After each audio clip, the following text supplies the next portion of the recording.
Êxodo capítulo 10, verso de número 21 a 23, a leitura com a exposição até o verso de número 29.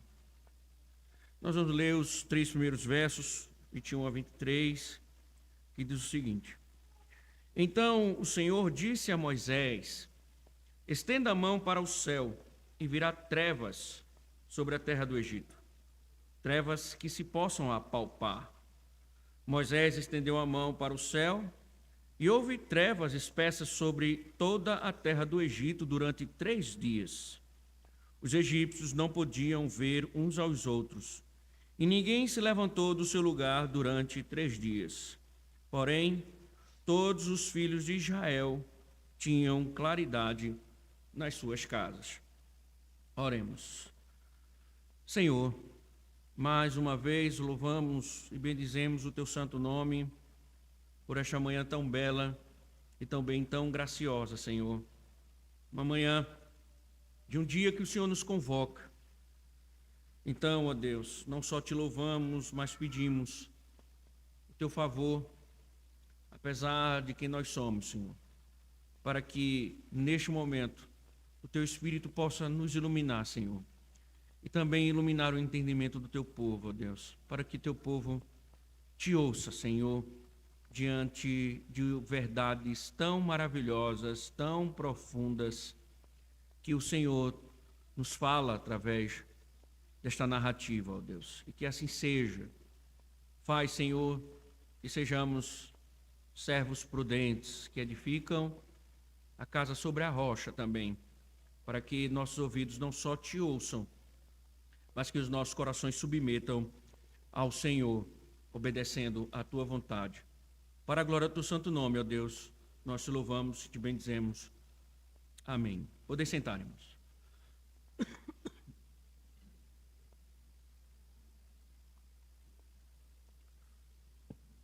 E se o sol parasse de brilhar? Os efeitos da escuridão não seriam nada animadores. Os primeiros a sumirem da terra seriam os vegetais, já que não poderiam mais usar os raios solares para produzir alimento. E a maioria das espécies de menor porte iria sumir em pouco tempo. Outro problema seria que a temperatura da superfície da terra despencaria para 0 grau, congelando o nosso mundo, o que afetaria o ciclo de água. Sem água, é muito difícil imaginar a vida. Em seguida, desapareceriam aqueles que dependem dos vegetais para sobreviver, os animais herbívoros. Só que, antes de tudo isso acontecer, sendo o Sol a força gravitacional que mantém todos os planetas onde estão, caso ele deixasse de brilhar, a primeira coisa que aconteceria é que tanto a Terra, a Lua e demais planetas sairiam voando em linha reta espaço afora, possivelmente colidindo com asteroides ou até mesmo outros planetas. Em outras palavras, meus irmãos, se o Sol parasse de brilhar, em poucas semanas todos morreriam. Deus já golpeou o Egito, irmãos, com sangue, rãs, piolhos, mosca, peste, úlcera, granizo e gafanhotos. Mas a 9ª praga lançou o Egito em escuridão total. Durante 3 dias inteiros, diz o texto que ninguém conseguia enxergar nada. Era assustador o que estava acontecendo. Faraó enlouqueceu. Não era para menos, pois além do caos causado pela escuridão, os egípcios adoravam o sol. Eles acreditavam, por exemplo, que Amon-Ra era seu criador. Diz algumas fontes egípcias que ele é um Deus singular. Eles cantavam em seu grande hino ao disco solar: não há ninguém além dele. Diz ainda: tu moldas a terra segundo a tua vontade, tu e apenas tu. Todas as pessoas e rebanhos, tudo na terra que anda sobre os pés, tudo nas alturas que voam com suas asas. Pior que isso, irmãos, além de Faraó ser um adorador do Deus Sol, ele também era visto como filho de Ra. Ele acreditava ser a encarnação pessoal da divindade solar. Então agora está claro no texto: o rei do Egito era o Deus do Egito, a encarnação de Amon-Ra, e ele era quem mantinha a ordem, principalmente a ordem cósmica. Mas nesta praga, ele está mais uma vez aprendendo que não é nada. O texto de hoje, irmãos, nos mostrará a escuridão atingindo o Egito em virtude da rebeldia daquele que se imagina Deus. Mas ao mesmo instante nós vamos aprender uma coisa. Nós aprenderemos que o maior problema do homem não é a falta de sol, mas as trevas da alma. Mas antes de entrarmos no texto, irmãos, eu endosso o fato da figura egípcia que se enxerga como divindade. Aqui está mais claro do que nunca que um homem mortal se eleva como um Deus eterno. E ele é adorado pelos seus súditos. O que Deus vem mostrando é que isso é uma ofensa contra Deus. Deus vem mostrando que isso é uma ofensa contra ele. Um homem que se imagina poderosamente divino. Nas Escrituras, ele é conhecido como sendo um anticristo. Então, irmãos, podemos com isso chamar a atenção para as seguintes perguntas. O que amamos mais do que tudo? Quem é a nossa divindade suprema? Penso que um dos ídolos que mais admiramos e amamos somos nós mesmos. Não vemos outra coisa no nosso espelho a não ser nós mesmos. A única música que ouvimos é aquela que exalta nossas habilidades, sabedoria, nosso corpo, enfim, uma celebração ao nosso eu. É um canto a nós mesmos. Tudo gira em torno do nosso eu, o nosso ídolo. Por isso, irmão, a narrativa é muito importante no dia de hoje. Porque, irmãos, como veremos, em virtude da supremacia de Faraó, considerado como divino, não nos espanta o fato de Deus lançar um ataque direto contra Amon-Ra, uma vez que o Senhor ele estava glorificando a si mesmo, julgando os deuses do Egito. E para atacar o eu, ele deixou para humilhar a maior divindade no final. E como ele fez isso? Ele apagou a luz. Como nós vimos, irmãos, no verso 21, 23, nós vimos que o Senhor ameaça, chama Moisés, pede que Moisés estenda as mãos para os céus, para que ele envie trevas sobre o Egito, trevas que possam ser apalpadas. Moisés faz, estende a mão para o céu, houve trevas sobre toda a terra durante 3 dias, e diz Moisés que ninguém conseguia ver um ao outro, e ninguém conseguia sair de casa em tamanha escuridão. O que Moisés está nos dizendo, irmãos, é: imagine um dia comum e você se depara com o desvanecimento do sol, típico de um sertão. A luz agora não existe mais. A escuridão reina. A narrativa bíblica está dizendo que isso aconteceu sem aviso, ou seja, Deus não disse que iria fazer, mas Deus ordenou que fosse feito. Sem aviso, durante 3 longos dias, a terra do Egito, considerada a terra do brilho escaldante, foi esmagada por aquilo que é chamada literalmente de uma escuridão escura. Algo tão aterrorizante, meus irmãos, que nem as luminárias artesanais podiam ser acesas. Para explicar esse fenômeno, alguns dizem que se tratava de uma tempestade comum da Arábia e que obrigava os egípcios a ficarem dentro de casa enquanto a terra era coberta por uma densa nuvem marrom de areia e poeira, o que talvez para alguns explique a linguagem trevas que possam apalpar. Mas, irmãos, essa explicação naturalista, ela enfraquece os detalhes bíblicos. Victor P. Hamilton está certo de que não se trata de uma escuridão comum. A narrativa ela quer chamar a atenção para uma incomum escuridão. Primeiro, o texto diz que ela podia ser sentida. Além disso, o texto diz que ninguém conseguia acender velas ou fogueiras ou coisa alguma.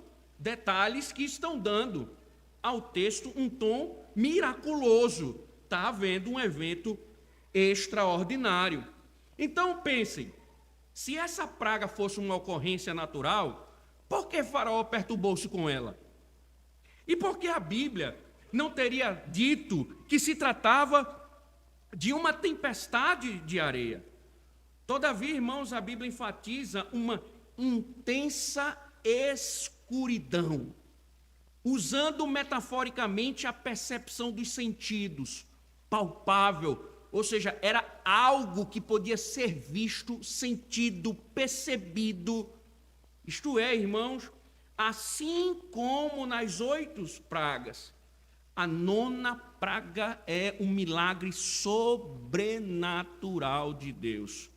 É uma comprovação do poder absoluto de Deus sobre a criação. É mais uma vez Deus atestando aos egípcios que Ele é quem tem o poder absoluto sobre a criação. E os egípcios estão sentindo na pele isso. Por quê? Porque Deus golpeia os deuses, Deus golpeia Amon-Ra, Deus golpeia Faraó. Isso significa que os deuses egípcios, o Deus do sol, não conseguiu salvá-los. Até mesmo, irmãos, a luz do dia ficou claro para os egípcios. É o Deus de Moisés quem controla.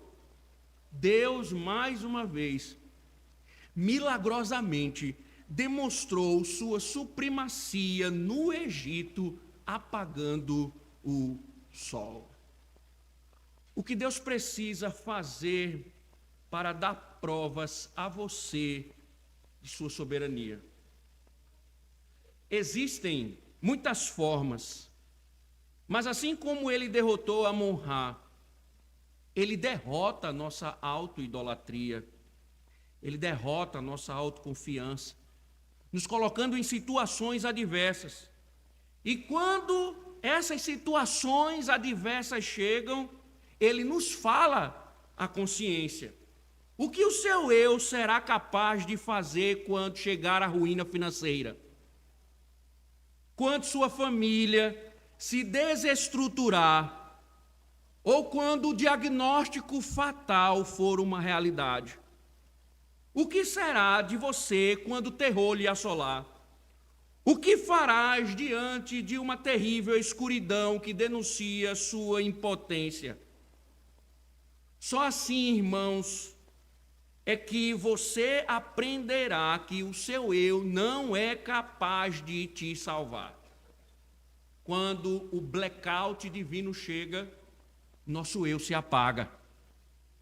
Então, mais cedo ou mais tarde, Deus destruirá o último traço de sua autoconfiança, a fim de provar que apenas Ele é Deus. Foi isso que Deus estava fazendo com Faraó. Estava dando provas disso. Mas, irmãos, apesar de toda a iluminação divina, o que o texto vai nos mostrar é que Faraó, ele vivia, na verdade, uma escuridão, um blackout na alma. Veja o verso de número 24, que diz: Então Faraó chamou Moisés e lhe disse: Vão e adorem o Senhor, fiquem somente os seus rebanhos e o seu gado. As crianças podem ir com vocês. Veja, irmãos, aqui o texto mais uma vez mostra que Faraó sabia exatamente o que Deus queria dele. E ele já vem fazendo concessões a respeito disso. E aqui, novamente, ele sabia que Deus queria que o povo dele saísse. Ele sabia que o propósito era adorá-lo. Mas ele não permitia submissão ao Criador. relutantemente, como ele vem mostrando em todas as narrativas, ele permitiu que todos os israelitas fossem, mas dessa vez com a família, sendo que o gado ficaria, o rebanho fica.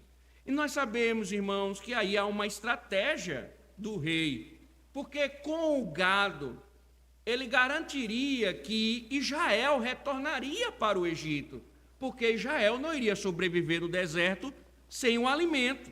Além disso, irmãos, o que o texto está nos mostrando,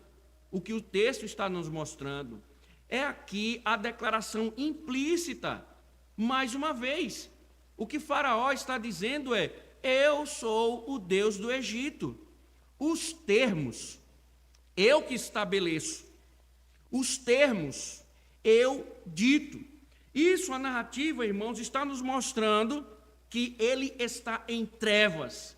Ele, como Deus, está querendo se colocar diante de Deus, desafiar a Deus e dizer o que deve ser feito. Isso é um comportamento de uma alma em escuridão. É impressionante, irmãos, porque a Bíblia, falando sobre escuridão, metaforicamente, ela traz o significado daquilo que é o erro. Escuridão, biblicamente, tem o sentido de ignorância, pecado, rebeldia e morte, tudo o que se opõe a Deus. O caminho dos ímpios é como a escuridão, diz Salomão. Jesus diz que o resultado do pecado, os homens amaram mais as trevas do que a luz, porque suas obras eram más. Paulo diz que a escuridão reside na mente e no coração dos pecadores. Ele diz: são obscurecidos de entendimento, alheios à vida de Deus, por causa da ignorância em que vive, pela dureza do seu coração. Efésios 4:18. Então, o que o texto está nos mostrando é que Faraó, ele está em trevas. O texto está nos mostrando que Faraó está em trevas. E uma das coisas, irmãos, que o texto está a nos mostrar é que um coração em trevas é indisposto espiritualmente.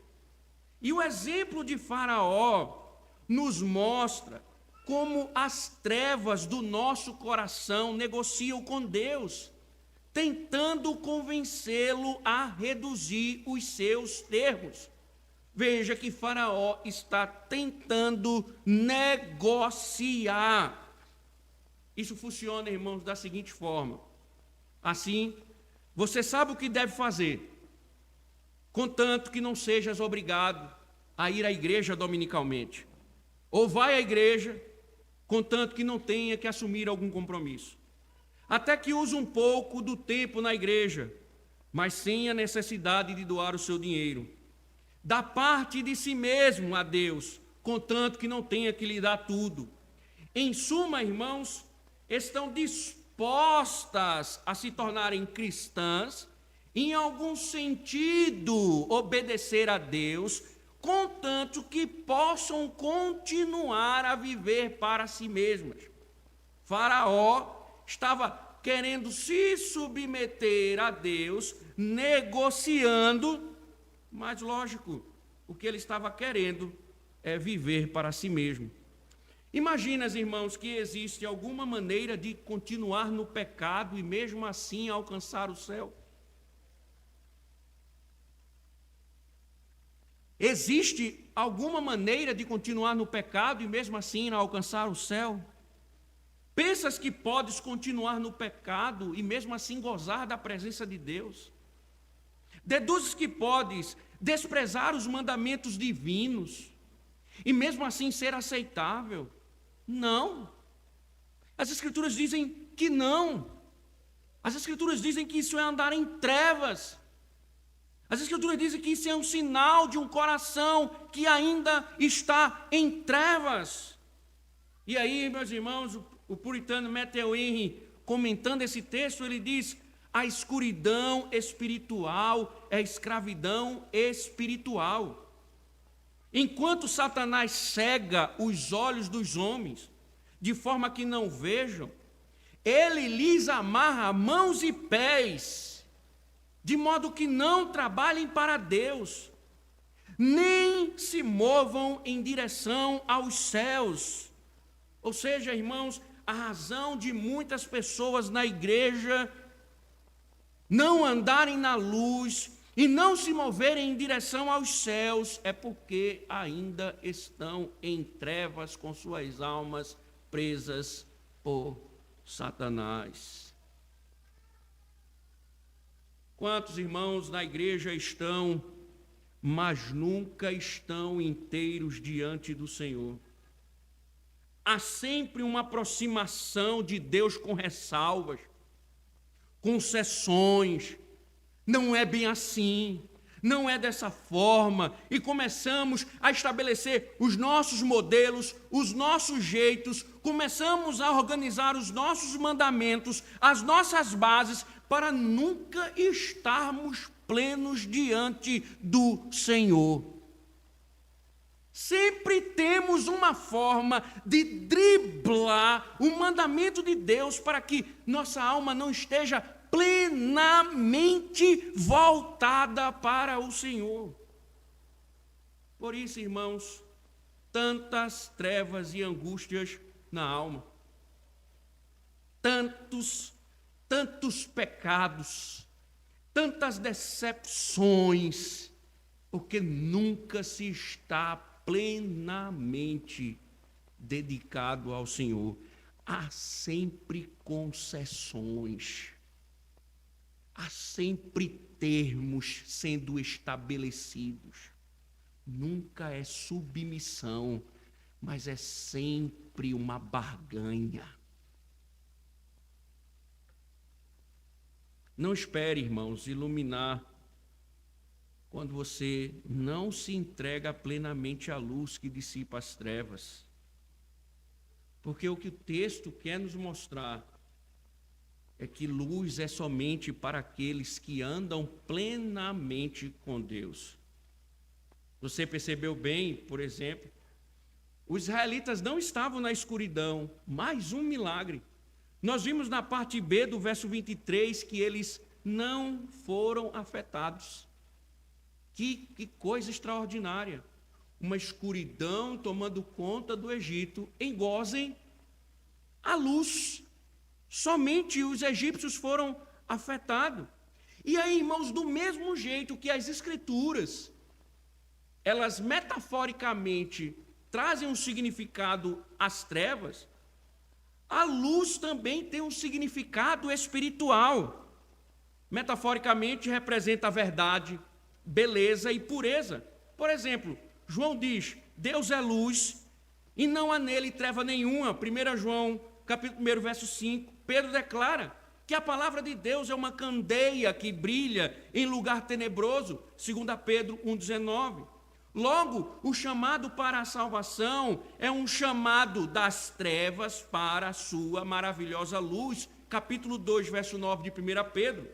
Por isso, Paulo diz, prestem atenção, outrora éreis trevas, porém agora sois luz no Senhor. Andai como filhos da luz.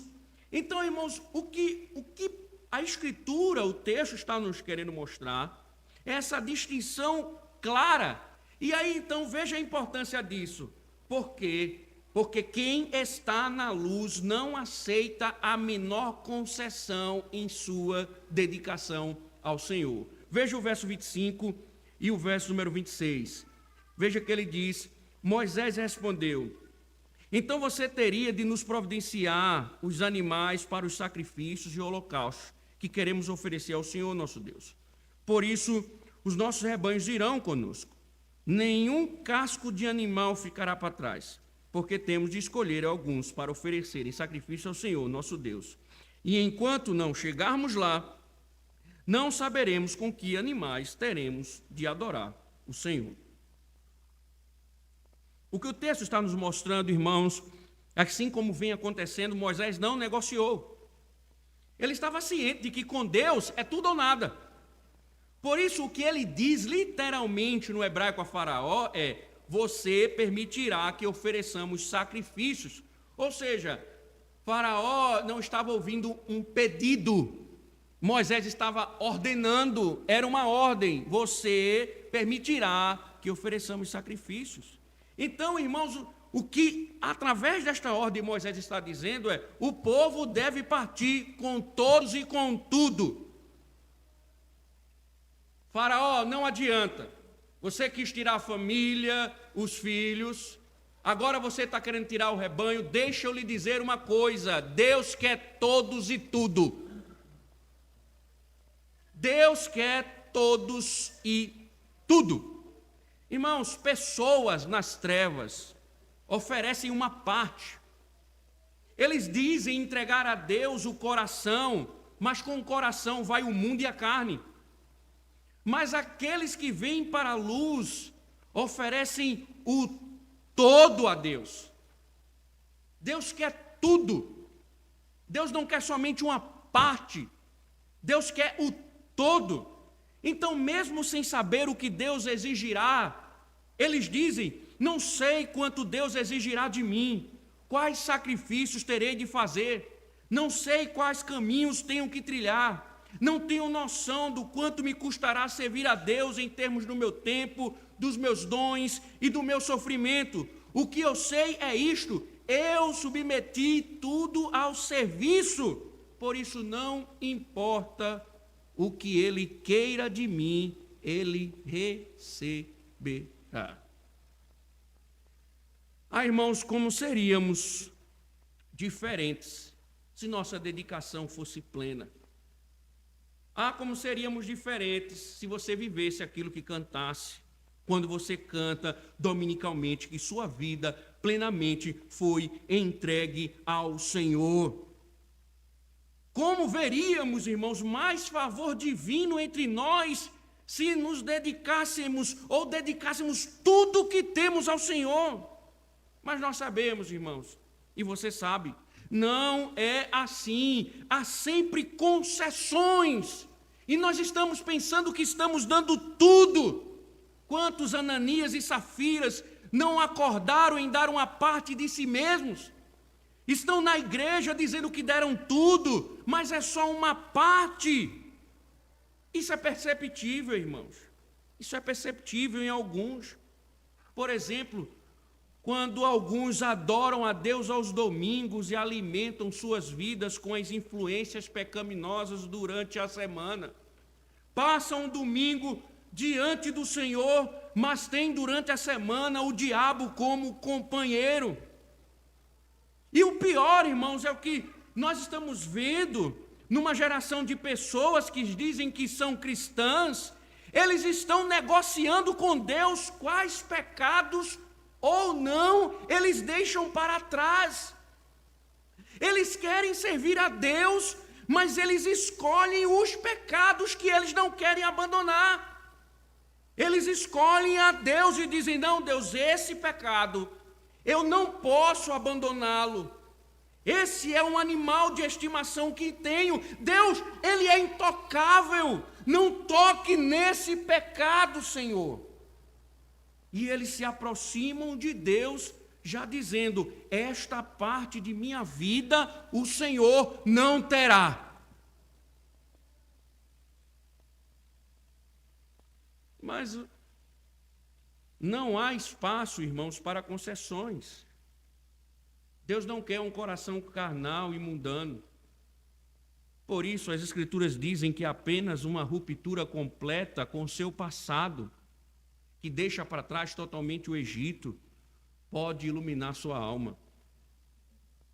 Portanto, irmãos, ser cristão significa declarar que a arca está no comando de Deus, que não há pecado que não abandonaremos, que não há obrigação que não cumpriremos, que não há talento que não usaremos em nossa ambição de dar toda a glória a Deus.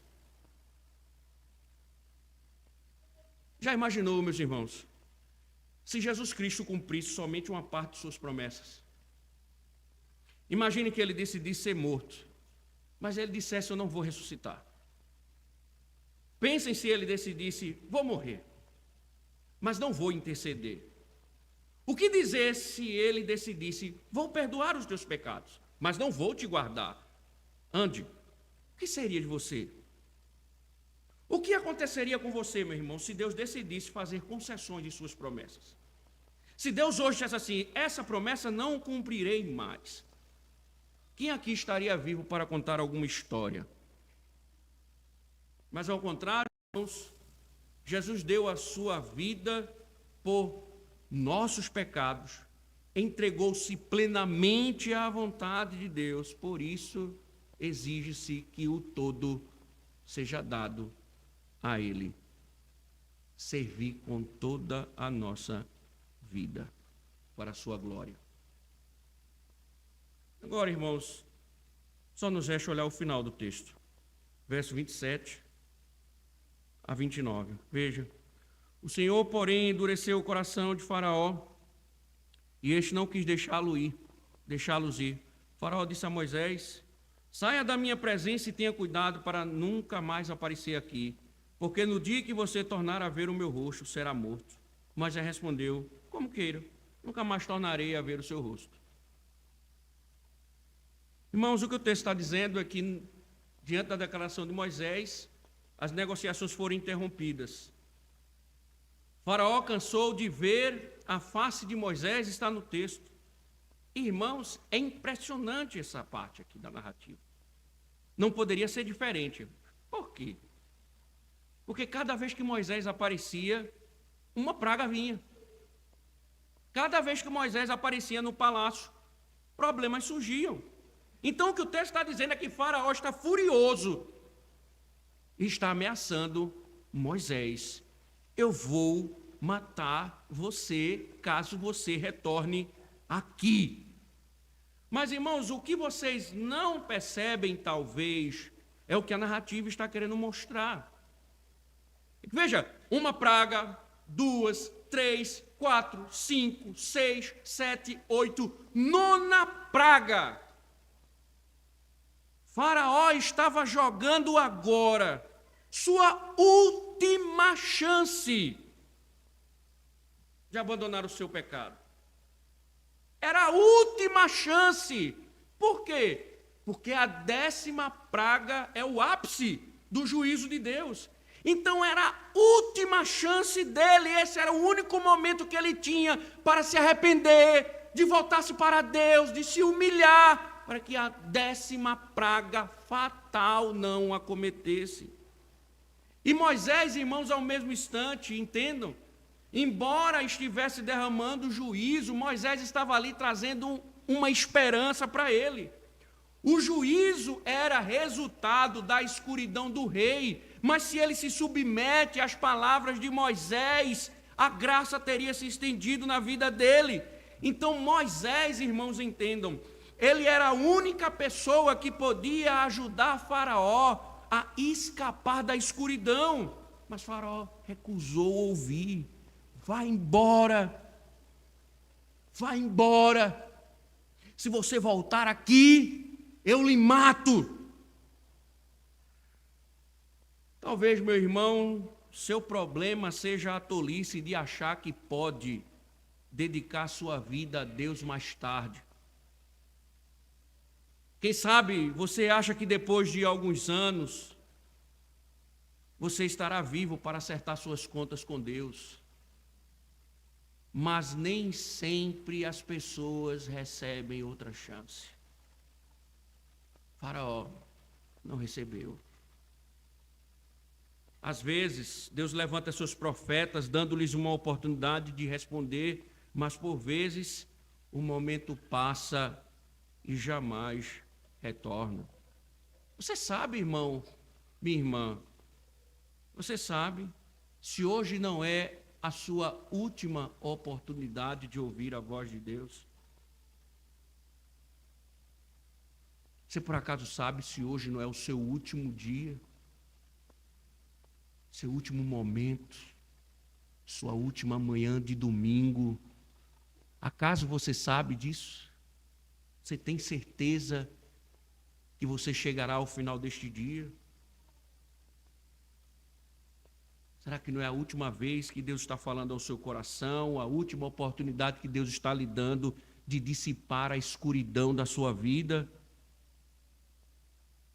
Não endureça seu coração. Falamos aqui na terça-feira, quem já se levantou contra Deus e saiu vencedor? Que você se lembre que Deus é o Deus El Shaddai, o poderoso, e será muito duro para com aqueles que se opõem a Ele. Porque todos os que não se curvarem serão quebrados com sua vara de ferro. E o faraó endureceu seu coração contra Deus, opôs-se diante de sua face, mas o que ele conseguiu? Ele prosperou? Não. Ele continuou em trevas, abandonou a última oportunidade que ele tinha. Então livre-se de endurecer seu coração contra Deus. Thomas Watson diz, ele pode enviar legiões de anjos para vingar a sua causa. É melhor se encontrar com Deus com lágrimas nos olhos do que com armas nas mãos. Faraó, irmãos, foi desafiar Deus e agora está rejeitando. E aí, no caso dele, Deus endureceu o seu coração. Porque aqueles, irmãos, que rejeitam cada oportunidade divina, endurecidos e em trevas andarão. E aqui, irmãos, reside o mais grave. O que aconteceria com o mundo se o sol não brilhasse mais? Nós vimos, em pouco tempo, todos morreriam. Mas o que o texto está nos mostrando, irmãos, que isso não é nada se comparado com as trevas da alma. Sem sol, morreríamos sem o alimento, congelados, com as consequências naturais. Da mesma forma, irmãos, estamos perdidos se nos falta o pão que desceu dos céus. Da mesma forma, padeceremos sem a fonte de água viva. Da mesma forma, não sobreviveremos se não estivermos nos alimentando da palavra de Deus. Nós padeceremos nas trevas sem luz divina. E o que as Escrituras dizem? Que no final de tudo, a escuridão eterna é o que restará. É um mundo de escuridão profunda na alma, sem a esperança do sol da justiça raiar novamente, ou seja, é o fim. Por isso, se você é cristão ou não, a única maneira de escapar da ira vindoura é confiar em Cristo, porque Ele é a luz do mundo. Os homens andarão em trevas, mas Jesus disse, o povo que jazia em trevas viu grande luz. A fim de trazer-nos para a sua luz, Jesus entrou numa escuridão. Diz que ele foi crucificado e houve trevas sobre toda a terra. E essa escuridão, irmãos, era espiritualmente significativa. Ela mostrou que Jesus havia tomado sobre si a culpa de todo o nosso pecado e, portanto, ele estava ali debaixo de uma maldição. Jesus foi colocado no sepulcro, 3 dias em profunda escuridão, mas ao terceiro dia ele ressuscitou com um corpo que resplandecia com a luz da glória de Deus. Por isso, todos que vão a Cristo encontram a luz da salvação. Irmãos,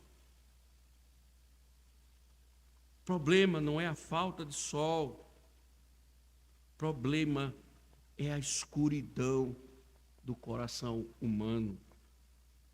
Somente a luz de Cristo pode dissipar as trevas. Faraó não quis saber. Preferiu continuar andando em trevas. Não é assim que fazemos, irmãos?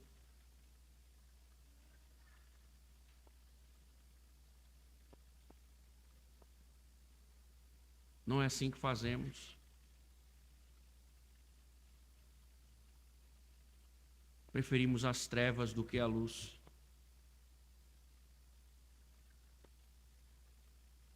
O Senhor tem falado,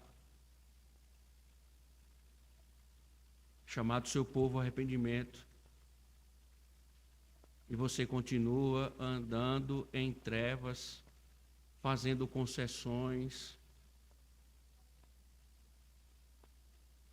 e achando que deu tudo.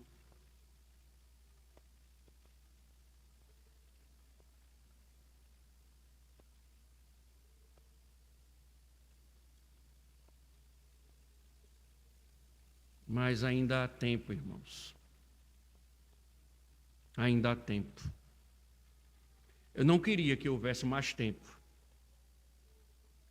Porque se o tempo acabar, aqueles que amam o Senhor estarão com Ele para todo sempre. Mas se isso não aconteceu, ainda há tempo. Ainda há tempo.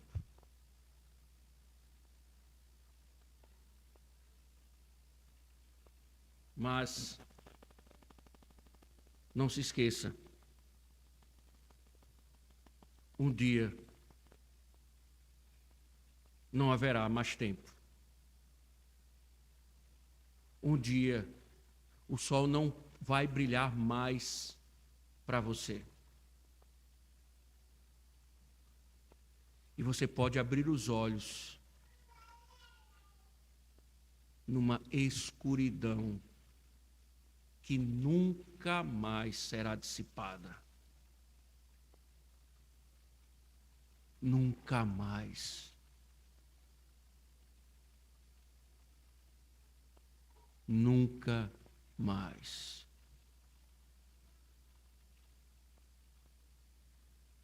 Nós vamos ver, irmãos,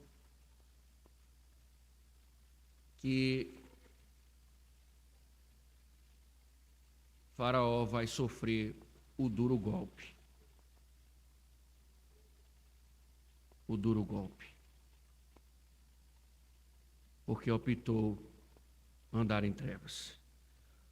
Oremos. Obrigado, Senhor, pela tua palavra. Seja o nosso auxílio, ó Deus, não só para ouvirmos, mas nos submetermos. Ó Senhor, conquista com o teu reino e com o teu trono toda a nossa vida, Senhor. Destrua todos os nossos ídolos. Tudo aquilo, ó Deus, que nos faz andar diante do Senhor divididos. Tenha misericórdia de nós, Senhor. Tenha misericórdia de nós. Ilumina, ó Deus, nossas almas, que por vezes preferem escuridão, os nossos pecados. Para a glória do teu santo nome, ó Deus. Em nome de Cristo. Amém.